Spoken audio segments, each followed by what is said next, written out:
Alright everyone, Miss Dolan here. I was going to demonstrate for you what I'm looking for when I look for your Book in a Bag book reports presentations, which the due date is coming up really soon. So if you need any help, any questions, you can just ask me in person or even on Edmodo. So first things first, I want to just remind you of how to get a good grade on this project. To get a good grade on this project, it's really important that you look at the rubric. Again, if you want the best grade, you need to be looking in, this column, okay? These are the categories you're graded on, and this is what you're aiming for to get the best grade. There's more information up at the top also to help you out as you're going. Remember, before I can even give you a bag, you have to finish reading your book. Once you finish reading your book, you have to get your parent to sign it, you have to sign it, and then you can ask me to sign it. Once you have all three signatures, then I'll give you your bag to work on for the presentation. Again, it's coming up really soon, so if you haven't finished reading your book yet, I suggest that you really get onto that.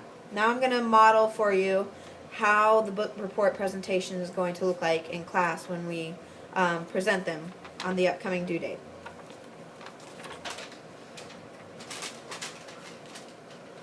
Alright, the book I decided to read for my book report is called The Outsiders by S.E. Hinton.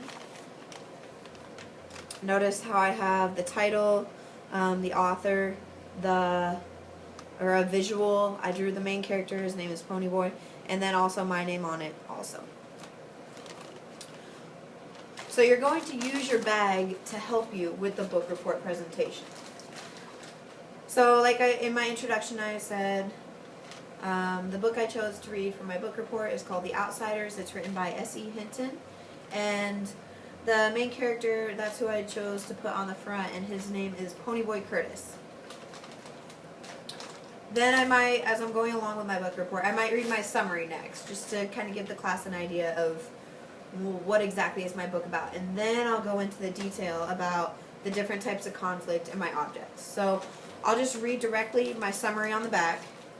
It says, this book is about a boy named Ponyboy and his friends and family. The plot revolves around two groups of people, the Greasers and the Socs. This story tells about Ponyboy's journey of his view of life. And on the back, part of being graded on it is that it's colorful. And so I wrote the summary, but I also wrote a quote from the story that really stands out. And it was the quote, "Nothing gold can stay." So I decided to add that on my bag to just add a little more to it and make it a little bit more creative. Now, as I'm presenting, I might talk about my different conflicts to the class.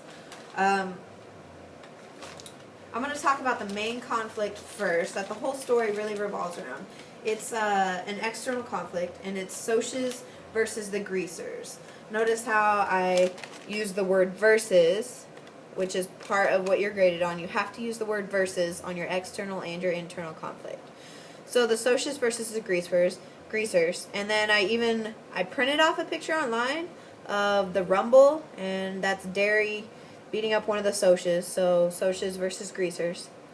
And that's okay if you want to print a picture online. I decided that's alright because I'm not the best at art, and so why should I expect you all to be the best at art as well?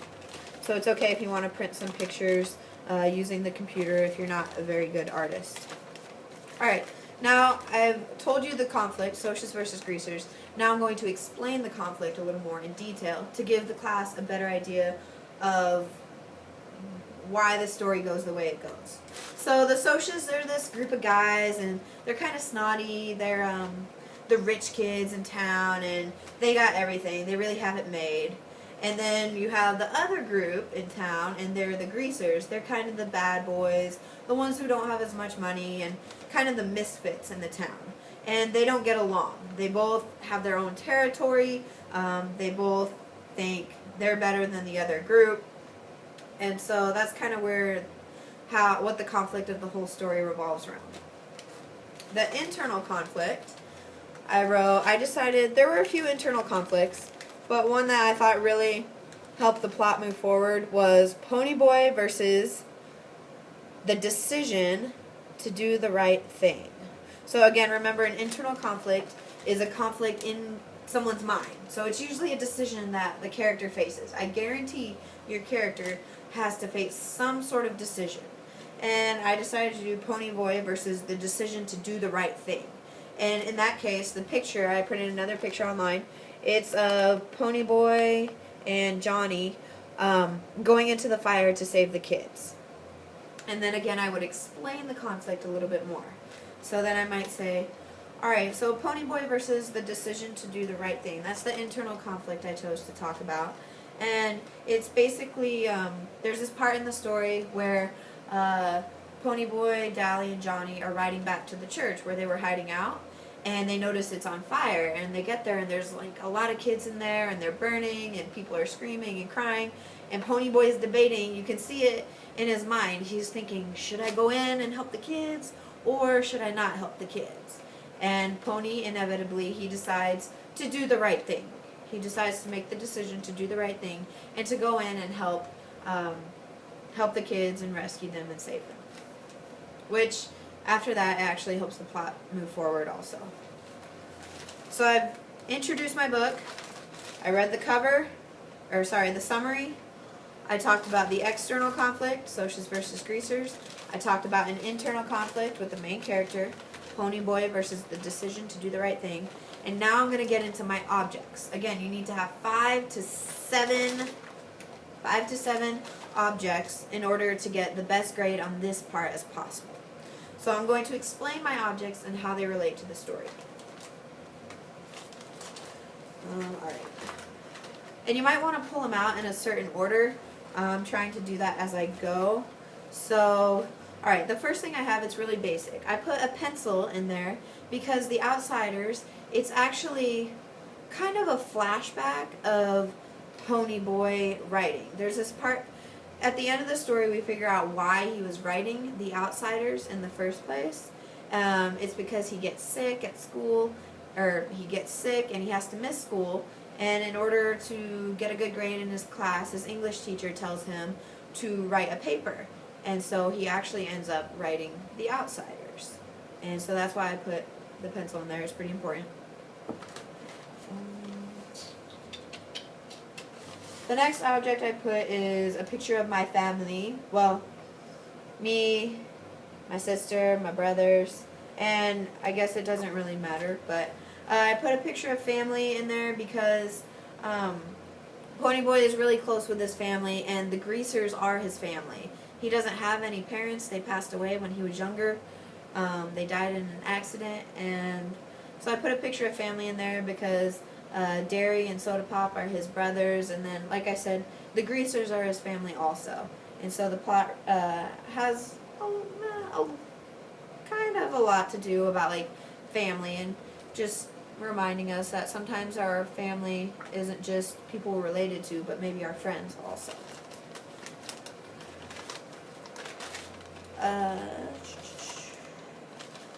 Another object, I'm trying to go in order in the story, kind of. Another object I chose was like a little miniature Bible, and I put that in there just to kind of symbolize when they run away and the characters, they do something really bad and they run away and they decide to chill out at a church, at an abandoned church. So that's why I put a Bible in there, to kind of represent a church. So that object has to do with the setting, sort of. Another object I chose is, it's like a detergent bleach kind of pack thing. And I put this in the bag. I chose this object because while they're hiding out at the church for what they did that was really bad, they have to disguise themselves. Well, Ponyboy ends up bleaching his hair blonde, so he doesn't look the same anymore like he used to at the beginning of the book.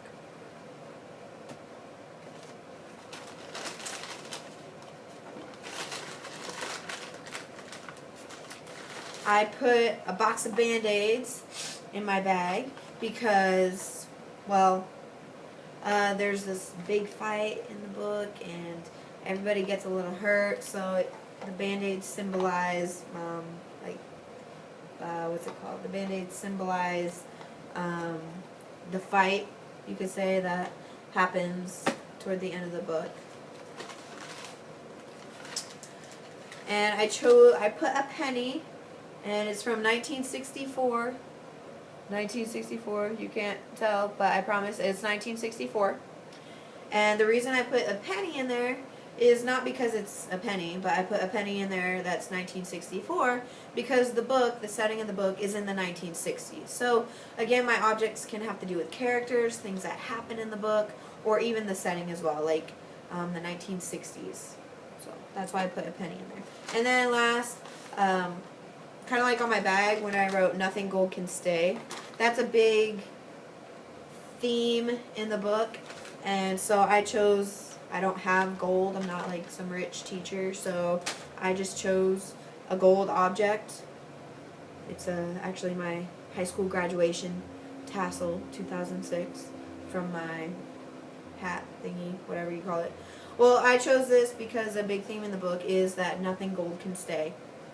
And that basically just means, like, when you're younger, you still kind of have your innocence. You're still aware of, like, all the good things going on, and it hasn't been corrupted yet. But then as you get older, depending on maybe where you grow up, like Pony Boy, or how you grow up, like Pony Boy, or with who you grow up, like Pony Boy, it can really affect how you view the world. And so by the end of the book, Pony Boy, he sees the world differently. He doesn't just see it as socias and greasers anymore. And so that's a really big part in the book, is the fact that nothing gold can stay. So that's my presentation. I hope you get a better idea of what I'm looking for. And remember, it's going to be worth a lot of points. 100 points, I believe, if I look at the rubric correctly. Remember, it cannot be late. There is a consequence if it's late, and you don't like that consequence. I'm sorry, but that's just how the cookie crumbles. Again, if you have any questions, post them on Edmodo. The rubric's on Edmodo. You can look at this video if you want to. You can ask me before or after school if you can catch me. I'm pretty busy. You also have my number. You can send me, well, I prefer not a text. You can call me. But if you want to send a text and ask me a question about the book report, that's fine too. Other than that, I thank you guys who have been using Edmodo lately. This weekend I got on, and there were a lot of people that logged on to Edmodo, and almost half my students got on Edmodo at least sometime this weekend, and that was really nice to see. It is just a good way for us to connect, and I hope this video helps you out, and good luck on your book reports the rest of the way.